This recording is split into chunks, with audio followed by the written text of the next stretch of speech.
Hello, Pulaski Elementary School. Today we're going to be looking at using tokens to add numbers together. Now, these are what the teachers at Pulaski Elementary School have. They're two-sided in their foam, but you could also use bottle caps or pieces of paper cut into circles.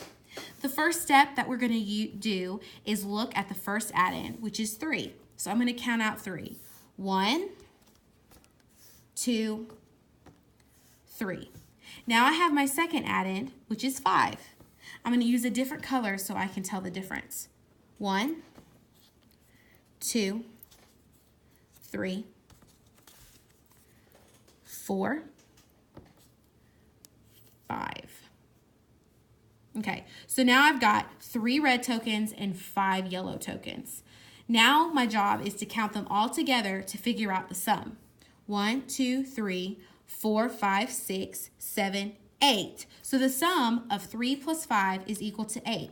And I figured that out by counting out my tokens. Thanks for watching.